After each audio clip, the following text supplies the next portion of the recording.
أعوذ بالله من الشيطان الرجيم بسم الله الرحمن الرحيم السلام عليكم ورحمة الله وبركاته. How are you, my friends? As we all know, the war between Israel and Hamas has drawn so many international reactions. It's no longer the issue of Muslims anymore. Everyone That's in the world absolutely is correct. condemning the actions of Israel, the Israeli government, the Israeli soldiers, and the Israeli settlers in the West Bank and the Gaza Strip. And we all know that about more than 20,000 people have been killed Yes, in this actually, barbaric war. It's over 22,000 now. It's over 22,000. Yes, unfortunately, these figures don't seem to stop. These figures the number is just increasing day by day, and it's a very unfortunate situation. And to analyze this issue, we have invited a very special guest today. His name is Mr. John Kofas. So, Yes. how are you, Mr. Kofas? I'm very well. Thank you very much, Assad, for inviting me. And this is a very important subject, not, as you pointed out, not just for the Israelis and the Palestinians, not just for Muslims, but for the entire world. And the reaction that we have seen globally, including in the Western countries, on the part of grassroots movements, in other words, mass demonstrations in major cities, including in the United States, that illustrates how significant this is.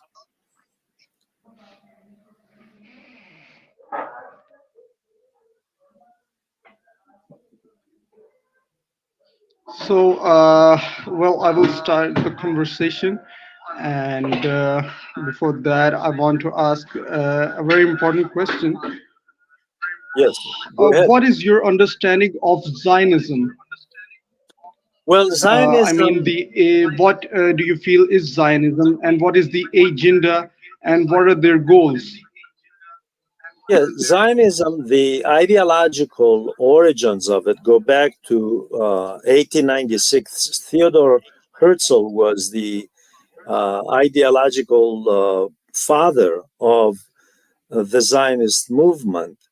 The That is political Zionism. I want to make sure that we're very clear on this. Political Zionism. Now, the fact is that in the 1890s, in the mid 1890s, when the movement began, because a year after Theodor Herzl wrote the book which started the movement a year later, um, there were a lot of very important developments in Europe. This was a period um of European colonialism intensifying. The Europeans themselves were fighting over colonies and spheres of influence. One of the most important conflicts of this nature that exploded was in South Africa, called the Boer War in the late 90s, and it dragged on until 1902. And this was a prelude to World War One. And in fact, a British intellectual, John Hobson, wrote about this, that war would explode into a major war. So the background of Zionism was really European imperialism. Zionists came primarily from Eastern Europe, some from Western Europe. They came together to create this idea of a Jewish state that would be, I don't want to say a theocratic society, but a political entity for Jews, who, by the way, in all fairness, the fact is, since the Black Death in the 14th century, Jews were discriminated systematically throughout Europe. So there was, in fact, a good reason for having a homeland. The absence of a homeland, they felt, was what brought about the persecution. They didn't have anywhere to go. Um, However, this blossomed against the background of colonialism, European colonialism. So the early political Zionists were influenced by European colonialism, by imperialism, and a very important ideology, which to this day has an impact on modern day Zionists, and that is social Darwinism, which is a racist ideology about the superiority of one group of people versus another. And social Darwinism also has aspects of influences, rather, in Zionism. Um, the Zionist movement begins in 1920 in earnest, and in the 1920s, Albert Einstein warned in a number of correspondences to friends of his that this is a right wing movement, a dangerous ideology that picked up in the interwar period in the 1920s aspects of fascism. In the 1930s, Einstein again warned friends of his in his writings, that fascism was embedded into Zionism. So the fact is that the movement, it didn't come from another planet. It didn't come from out of nowhere. It came out of the European political context, out of colonialism, social Darwinism, nationalism, militarism, some of the worst aspects. Now, we have to understand, again, I reiterate this, this is very important, that Jews were discriminated against. And of course, the Holocaust is an illustration of the degree to which Jews were discriminated. But Zionists, in going to the mandate of Palestine that the British established in the Balfour Declaration in 1917. In other words, what was essentially Palestine, but it was a semi-colony of the British. They went there, and they were welcomed by the Palestinians. They were welcomed by the Arabs, by the Muslims. However, they were determined that this is the land in which they were going to establish a Zionist state, which is an exclusivist ideology. It excludes those who are not of that faith. And that is the origin. That's just a very brief, very brief history of it. And of course, they had their start. I mean, a lot of people are surprised that we see the violence in Gaza today. The fact is that Israel was born of war. In other words, the Zionists, who had a paramilitary organization called the Haganah, which in Hebrew means the defense. It was basically a terrorist group. There's no other way to describe it. They targeted individuals, they assassinated, they bombed places, targeting not just Arabs and Muslims and Palestinians, but actually the British.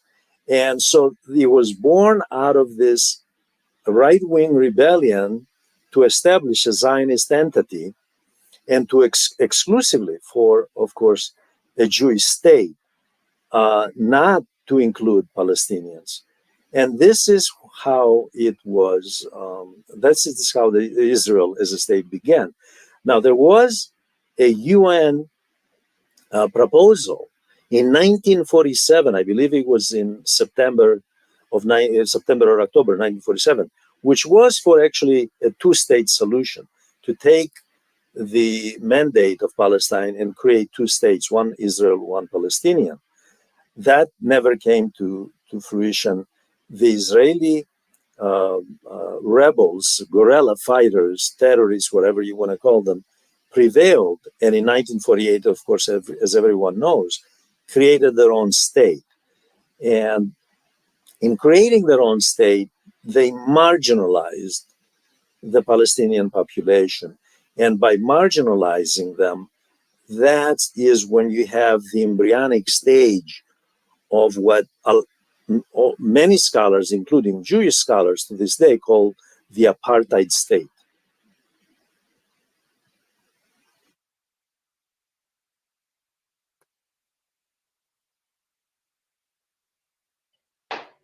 Okay, Mr. Kofas. Well, uh, we can understand that how Zionists occupied Israel, the land of Palestine, and they created the state of Israel. Now, let's get to We the can, 75-year-old issue between the yes, Israelis and Palestinians. And you know that it has all boiled down to the attack on October 7, when Hamas yes, attacked Israel. yes. So, The October 7th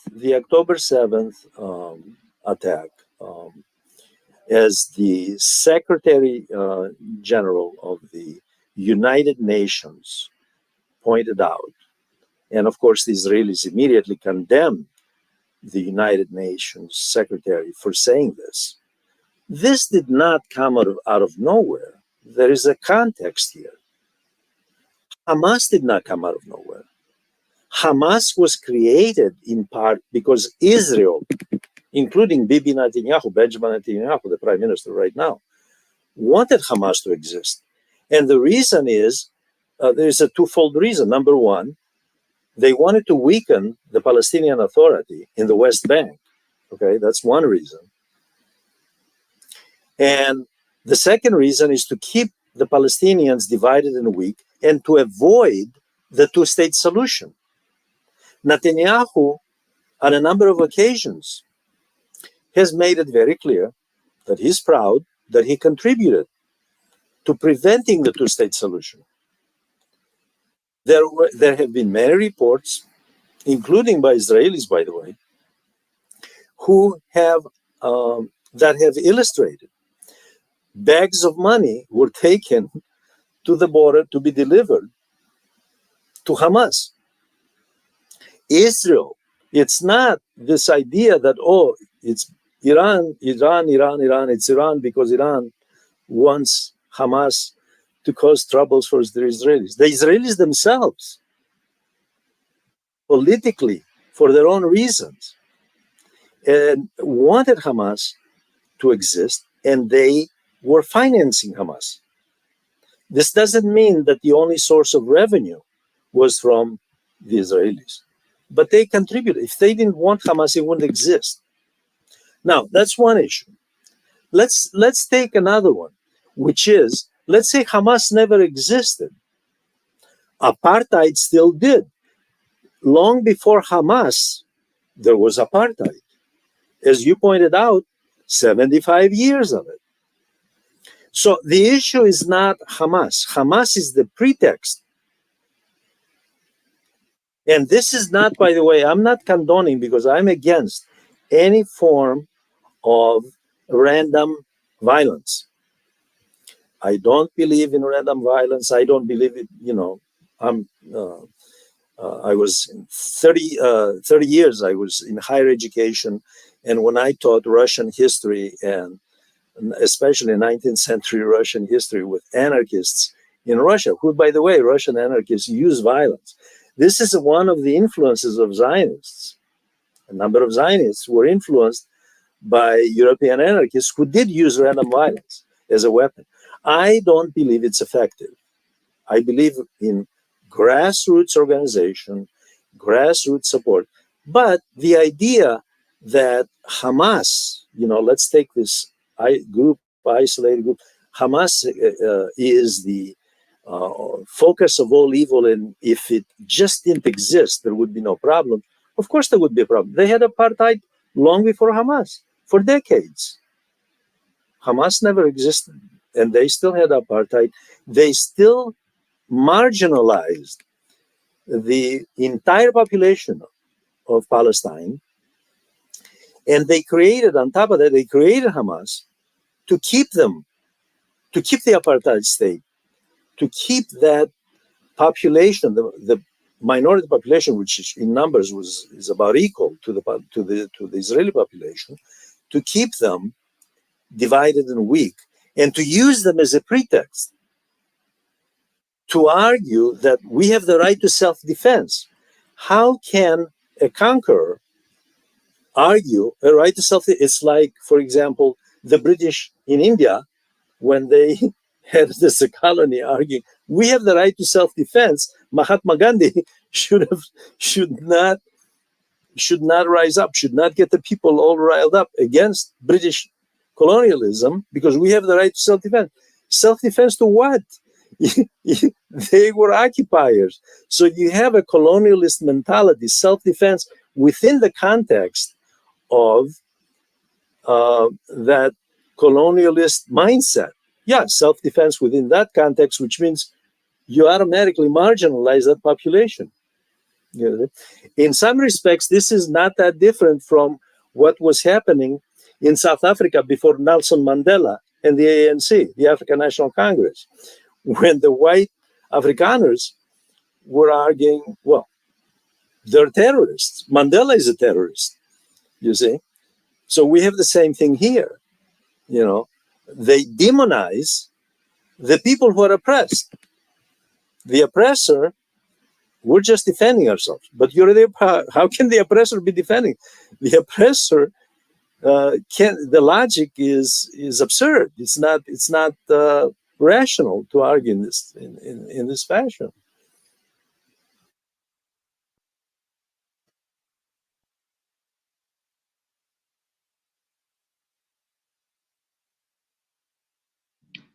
Okay, Mr. Kofas, well, speaking of the terrorists, all that war that has occurred and the destruction that the Israeli military has caused in the Gaza Strip, uh, there have been opinions that Hamas has pushed Palestinians into this trouble.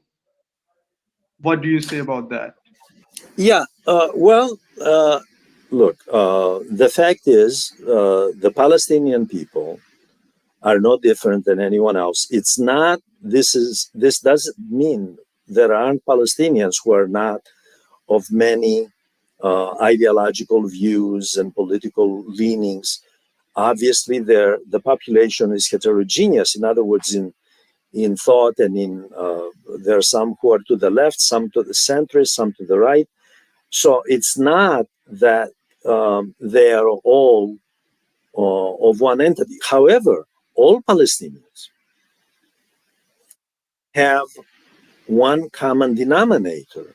They are the minority within a Zionist apartheid state. No one denies this. They may deny that it exists because that is those who support the state of Israel. There is no apartheid state, and I have heard this many times. There is no apartheid state. But then when you look at the daily lives of people in Gaza, for example, rationing utilities from water to electricity to medical supplies. You remember when COVID broke out?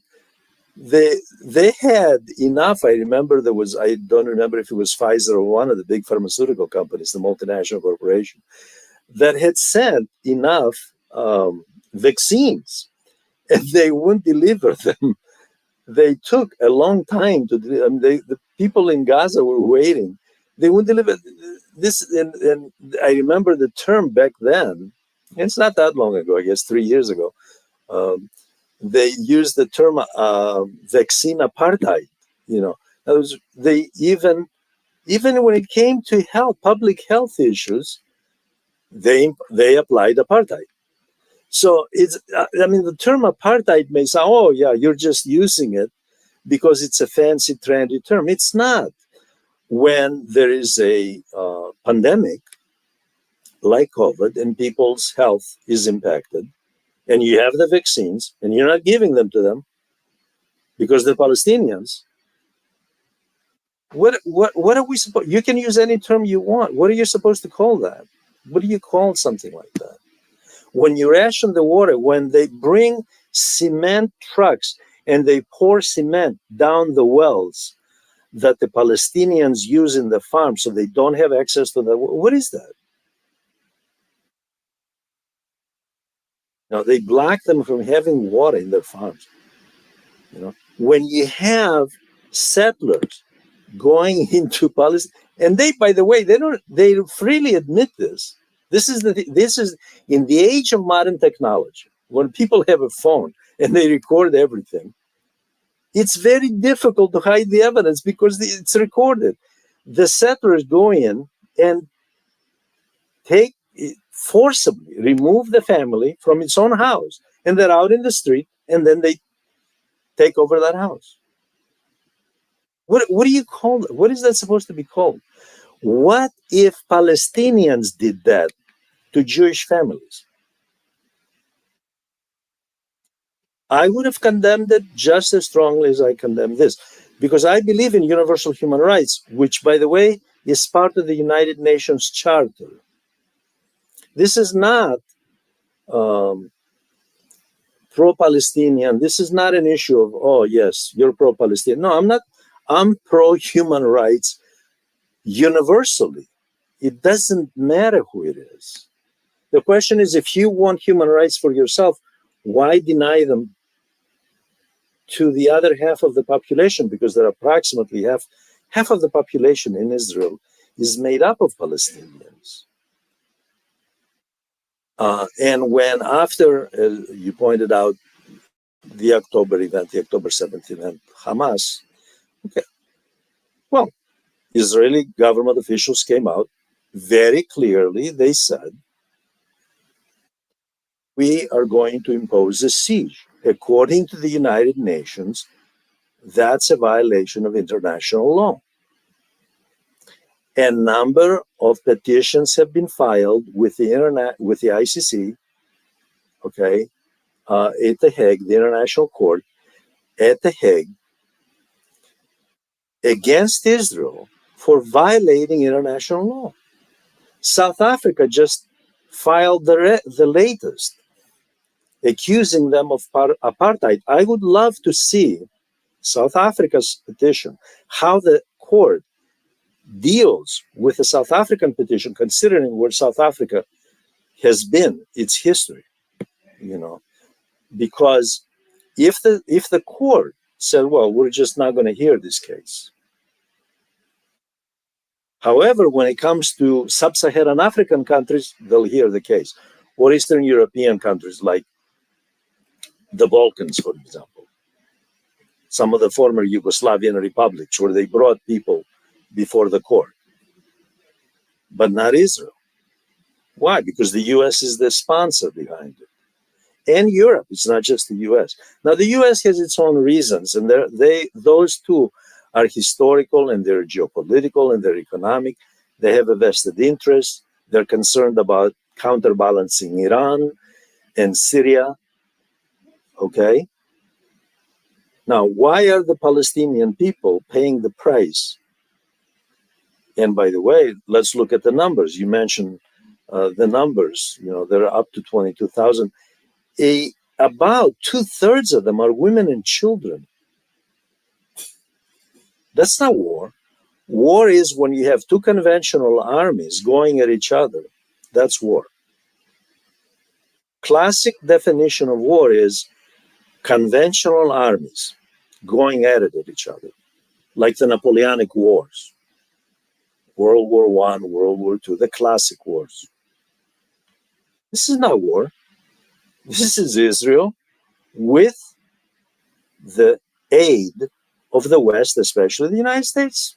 They don't hide it. Nobody's trying to conceal anything here. Sending military aid, and what's on the receiving end? Palestinian civilians. That's not a conventional army. I don't know how anyone can argue this is this is war in the classic sense of the word war. This is not Napoleon Bonaparte going against the British Army and Navy. That's not what this is. This is the Israelis hitting targets that are civilian, including ambulances, hospitals, schools, UN staff, by the way, journalists. Over 90 journalists have been killed during this so called war, which is not a war, it's a military campaign against Gazan civilians.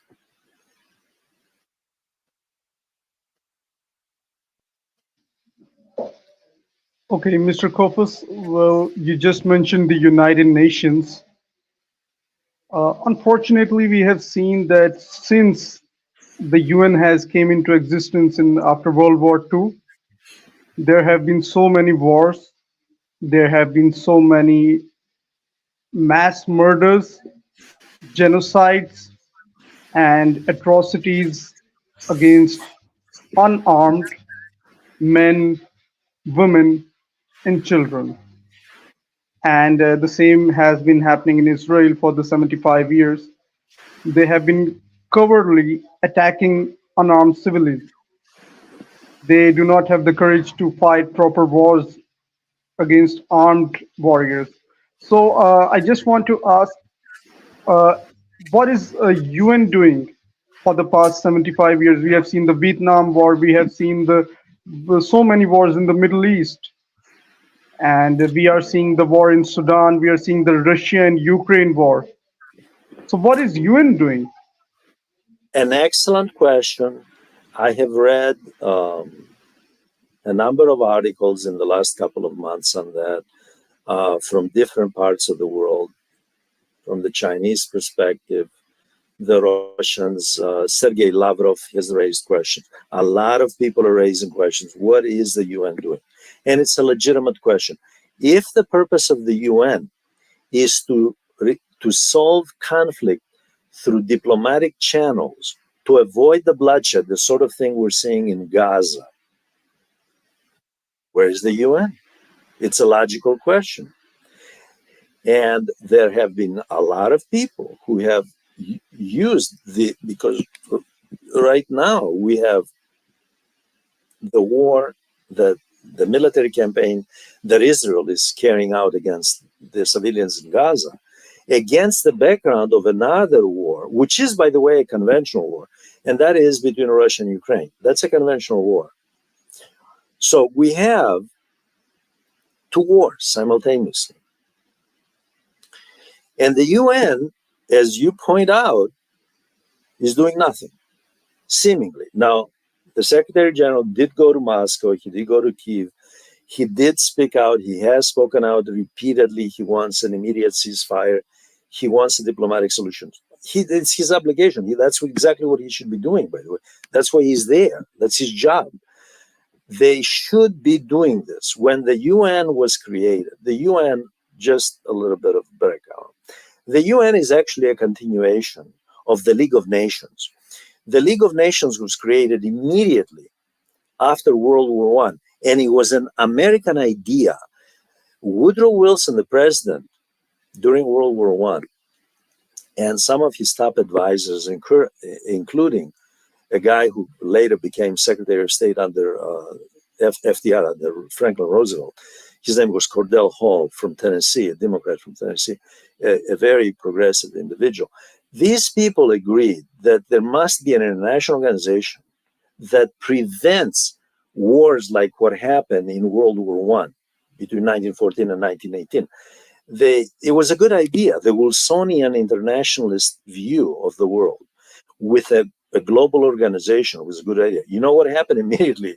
As soon as they created the organization, immediately the great powers, as they were called, there were no superpowers in the interwar period, began alienating each other and isolating itself. Among them, the United States. The United States, which created the League of Nations, never joined it. Never joined the League of Nations. So the era in the 1920s here, under three successive Republican presidents, is called the era of isolationism. The US has isolated itself. So you have basically one ineffective organization that is succeeded by another, the United Nations. The United Nations is created now. FDR is in charge. Cordell Hall, who had been an advisor to Wilson, is now Secretary of State. They agreed, yes, we need a strong United Nations. They built that big building in New York, and they said, okay, this is going to be different. Now, once they put those 5 members on the Security Council with veto power, any one of those can veto anything. You have seen the United States veto the ceasefire proposals that the other members agreed. The UK, by the way, always siding with the United States, but at least it was willing to abstain. The US was the power that was not willing to go along with the Security Council. Then what did, the Chinese and the Russians, but also the Arab League, they figured, okay, we'll bypass the Security Council. They go to the General Assembly, and the vote there was 153 votes against, I think, 40 or 42 who voted with the US and Israel. But 153 votes was the overwhelming majority of the world public opinion and world governments saying we want an end to this and a diplomatic solution, an end to bloodshed. Okay, now what happens next? Nothing. As you pointed out, what does the UN do? It's powerless unless the major countries behind the UN, and we know which countries they are, obviously the G7, Russia and China, as well as India, by the way, unless they, and India in this case is with Israel, but India was actually in the vote, in the General Assembly vote, it's surprised. I don't know what they have other issues again that are in conflict with the United States. So they actually voted against the US on this one. They voted with a majority, the 153. So you have a very weak United Nations, powerless. So your point is well taken. The United Nations is not functioning. Otherwise, we wouldn't have this mess. If it were functioning, they would immediately have the power of at least the most powerful countries. The US, by the way, is the largest military in the world, with military presence in most countries in the world. It spends 10 times more than the 10 countries combined in defense. So the US, if the US, with its all that muscle, objects, then the UN as an international organization can't do much. So the others have to figure out ways to work around the US. The US has to be on board. Both in Ukraine is the same thing, by the way. China put together a proposal almost a year ago. President Xi in Beijing put together a proposal to bring an end to the Ukraine conflict, the war with Russia. Russia has its own security issues. Ukraine, obviously, especially the western part of the Ukraine, is with the West, with the Europeans and the US. The Chinese at least put something on the table. They say, okay, this is a starting point. Let's discuss this. Let's involve the UN. Let's involve all the major parties. They sidelined. They paid lip service to it, and they sidelined it. Okay, there is something the UN could have gotten behind, but the Security Council members, obviously with the exception of Russia and China, in the case of Ukraine, were not for it. So if that's the problem with international organizations, the governance structure is such that it precludes effective operation unless there is consensus. And it's very difficult to get consensus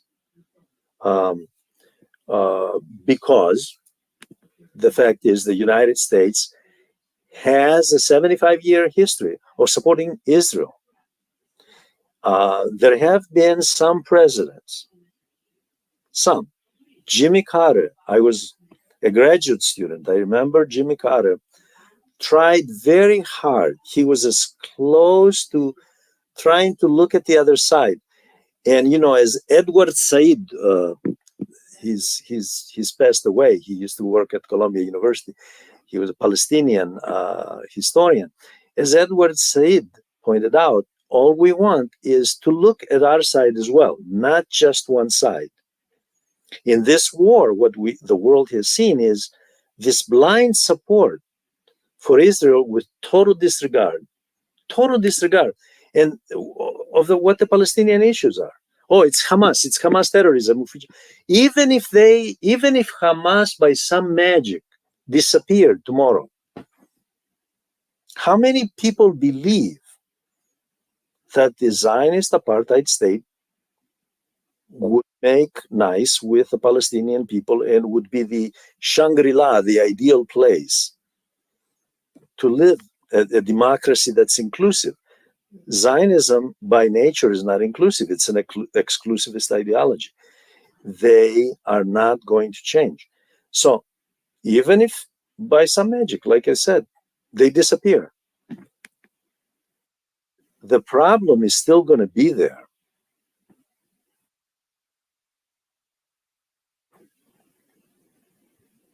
Well, it has been an excuse by Israel to kill so many innocent civilians in Gaza. But what about West Bank? There is no Hamas in West Bank, and the There Israeli is settlers and the Israeli military is killing innocent civilians even there. excellent point. Very good point. And there have been some reports in the Western media, very few, not many. But when you look at other sources, the most popular, of course, in the Middle East is Al Jazeera. When you look at other sources, what you find out is Hamas is not in the West Bank. Why is there, as you just pointed out, exactly correct? Why are the Israelis doing what they're doing in the West Bank? Why? I'll take it further. In southern Lebanon, why are they constantly trying to provoke Iran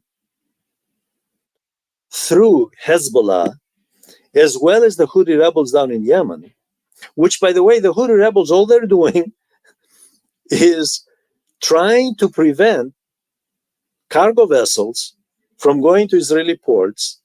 So, in their indirect way, trying to help the Palestinians, which the rest of the Muslim world, and I'm glad you brought that up, by the way, because I want to raise an important point, because a couple of days ago this came up in the Belgian government here in Europe.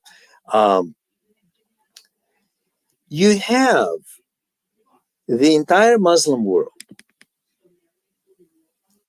which has expressed outrage. Erdogan here in Turkey. You have all the Muslims. Oh, this is an outrage. The Saudis, outrage, outrage, outrage. When you look, however, as I try to do some brief research from public statistics through the World Trade Organization. When you look at trade between Muslim countries and Israel, it hasn't stopped. And actually, in some cases, with some countries, it went up, not down. Now, compare that with how the West, led by the US, reacted with sanctions, punitive sanctions against Russia. A couple of days ago, and I caught it in a Belgian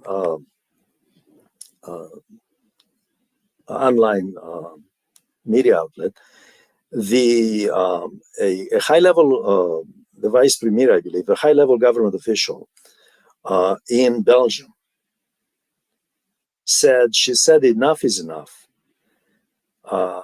We have seen bombs rained on Gaza.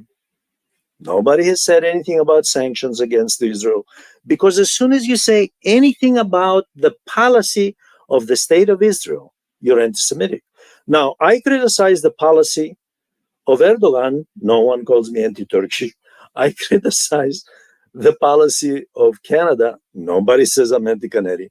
But as soon as you criticize the policy of Israel, you're anti-Semitic. So she proposed that the Belgian government consider sanctions. And she is well aware that she'll be labeled anti-Semitic because she proposed sanctions as a measure to stop the killing of civilians. Because, as you pointed out earlier, the UN is not doing anything.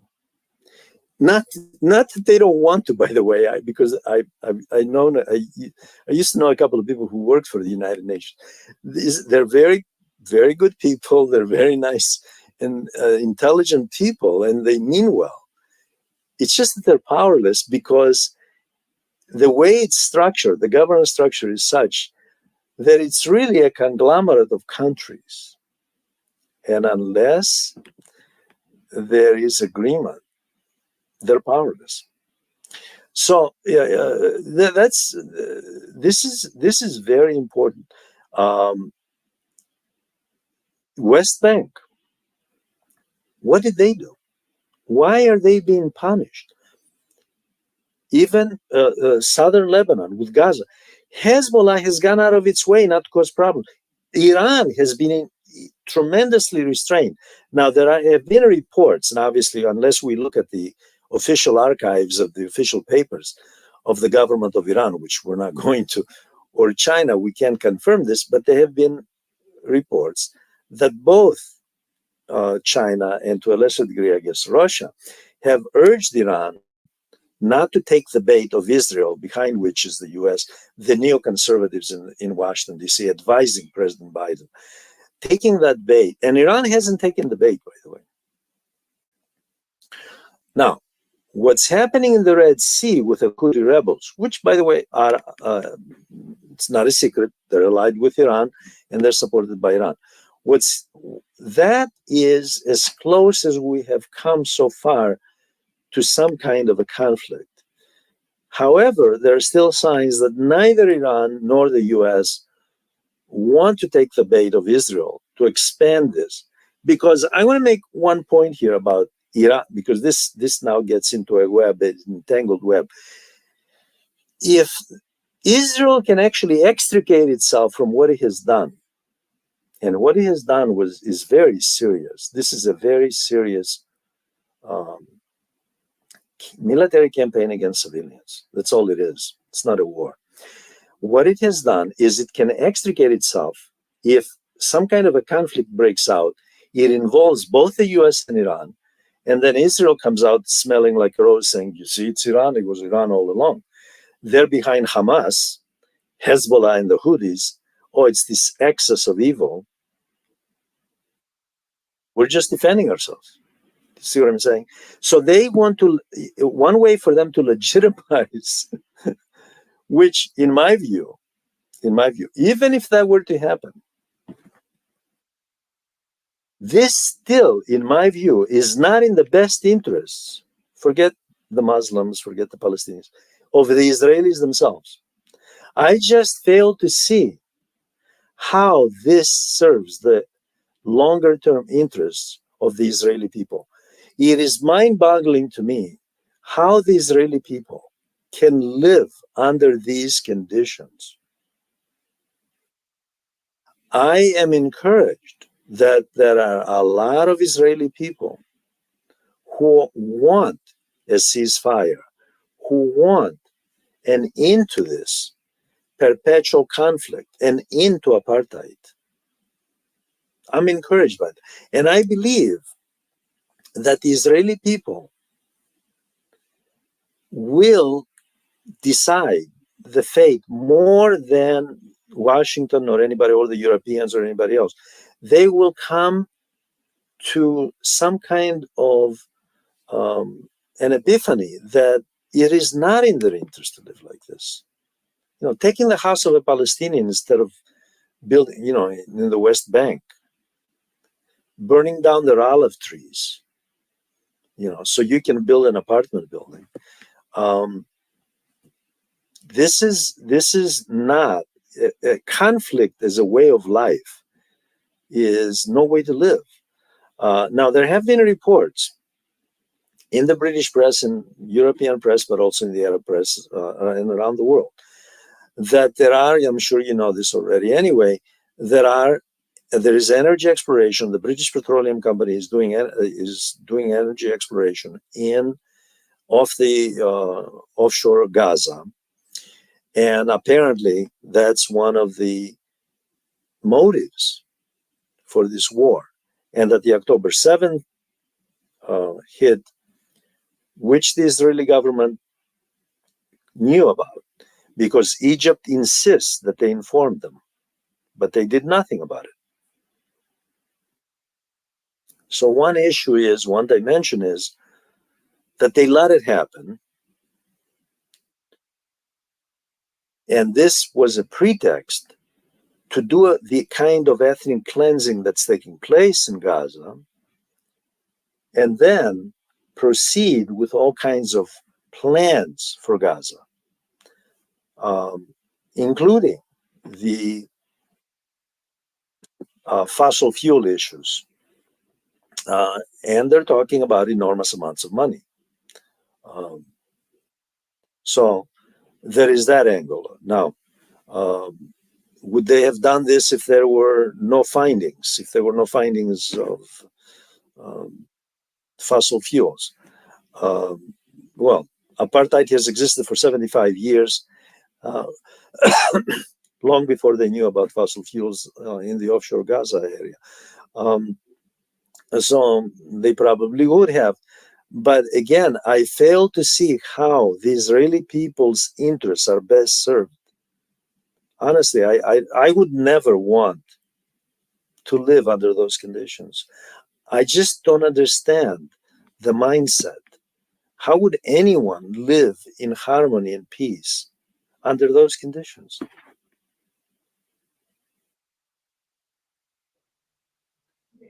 It's just a way of fooling the world, but the world is smart enough to know that what Israel is doing, and the world is even smart enough, just as you mentioned, that criticism of Israel is considered anti-Semitism.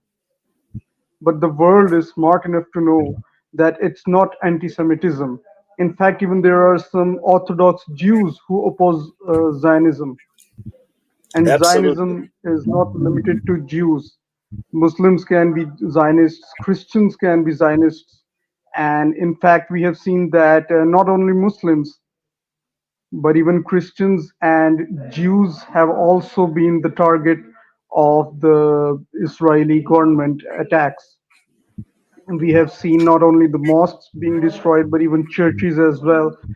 People were taking shelter in churches and they bombed those churches with the airstrikes. So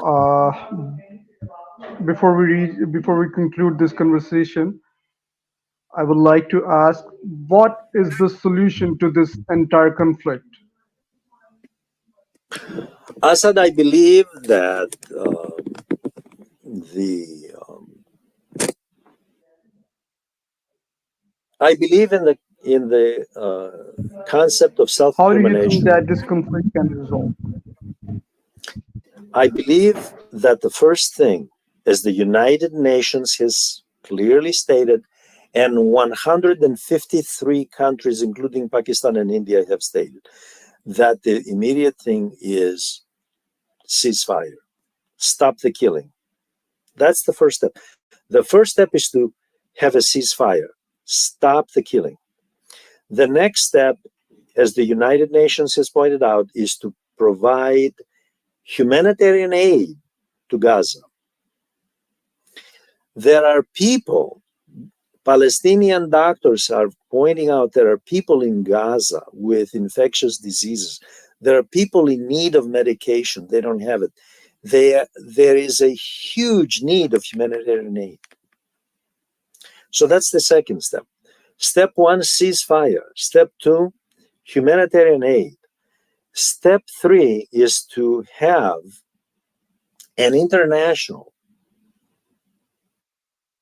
group that includes, obviously, representatives from the Palestinian side, as well, obviously, as the government of Israel, and then regional players, as well as um, the Chinese, who have a big interest, by the way. They're the largest trading partner for the Arab world. Um, the Chinese, India has to be included. Pakistan has to be included. Um, the United States, obviously, the Western Europeans are going to be included. Russia. There has to be an international group, first as a working group, and then up to the ministerial level, to the level of foreign ministers, to arrive at some kind of a permanent solution. Now, the two-state solution, going back to 1947, what the United Nations proposed back then, to this day, I hear it all the time, two-state solution, two-state solution. Bibi Netanyahu takes credit for preventing the two-state solution by helping Hamas come into fruition. What has that achieved? Obviously, the only thing it has achieved is to perpetuate the apartheid state, but at a cost to the Israelis themselves, living in this constant state of anxiety, of warfare. Warfare is a way of life. I'm borrowing that title, by the way, from a brilliant American historian, William Appleman Williams, who wrote a book during the Vietnam War. He was frustrated with the US role in the Vietnam War. And he wrote a book called Empire as a Way of Life. This is, in the case of Israel, it's war as a way of life. War as a way of life is no way to live. You know, clearly there are tangible interests that are making money out of this. Make no mistake about it. There are people, the people of Israel and the people of Palestine are not benefiting. There are companies that are making money, and it's not just defense. There are other companies from energy and high tech that are making money out of this. But a permanent long-term solution means self-determination. And self-determination, in my view, goes right back to the two-state solution. Exactly what the UN proposed, but it went nowhere in 1947. The idea, I have heard other solutions. For example, create a secular society that's pluralistic, that includes Palestinians as equals. Honestly, in practice, in daily life, because I've lived in the United States for a long time, I just don't see that working very well. I don't see it working very well. Just as I see institutional discrimination in the United States, I think that we can expect about the same thing. And the U.S., has the Civil War has been over for 150 years, but the legacy of it is still here. So I think that separate two-state solution is one way. Now, it is regrettable to read today in the British press, among others, that former Prime Minister Tony Blair has accepted an Israeli proposal to facilitate the so-called voluntary migration, meaning ethnic cleansing, of Palestinians out of Gaza. In other words, there have been all kinds of reports that the Israelis have been looking to simply get rid of the Palestinians. But people who have studied Israeli history know that this is not a new thing. The goal of Israel was always to get rid of the Palestinians. That's why the two-state solution, in my view, is what has to take place. If China, Russia, US, India, the Muslim countries come together on this and agree to a two-state solution, and basically Israel obviously there are few within the elite of the Israeli political class who might accept it, who will accept it, but I don't see this government is not going to accept it. And this government, I don't know how long this government is going to last. To be honest with you, um, I have no idea about its future. I don't see it lasting very long. Anyway, a two-state solution, um, fully recognized sovereign Palestinian state, and that's the solution.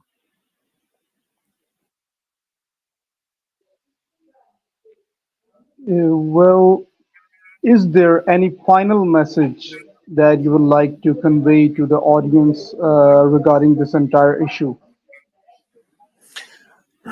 I think that as I have reflected on this for all this time that has been happening, um, it has really been disheartening for me. I have many, both Israeli and Jewish friends, as well as Palestinian and Muslim friends from different Muslim countries. It's disheartening to me to see how war brings out the worst in human nature and how people allow so easily to be carried away by propaganda to the degree that you can present video evidence of an IDF soldier, an Israeli soldier, with an automatic weapon pointed to the head of a child, a little girl, right? And you still get from very hardline Zionists the reaction, we're just defending ourselves against terrorists. It's a 7-year-old girl, who is not armed and surrounded by IDF soldiers with automatic weapons. The war brings out the ultimate absurdities in human nature. And that is very disheartening to me about what this war, as well as the other one, but the other one is much, the one in Ukraine is a conventional war. It's a different sort of war. It brings out the worst in human beings. You would think that the people who suffered through the Holocaust, and I used to have neighbors, Holocaust survivor neighbors in Chicago, you would think they would have empathy. They would say, what are we doing?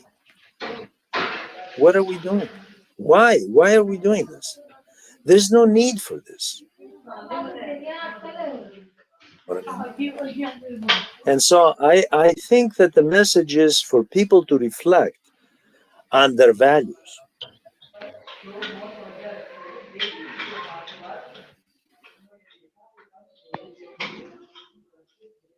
Okay, so ladies and gentlemen, it was these were the insights and these were the opinions of Mr. John Kofas. Well, I apologize if I pronounced your name incorrectly, No, because it's there pronounced. are some. You pronounced it fine. It's fine. Okay, because there are some difference of accents. Your accent is different of English. My accent is different. No, So, that's well, thank you, Mr. Kofas, for your precious time and for thank you. Thank you. your opinions and the insights that you share. And I Thank would you very also like much. to thank all the viewers for their precious time and to listen to this conversation. So I would like to request all of you to like this video and please do share your opinions in the comment section and don't forget to share this video. Thank you for your time. Bye bye.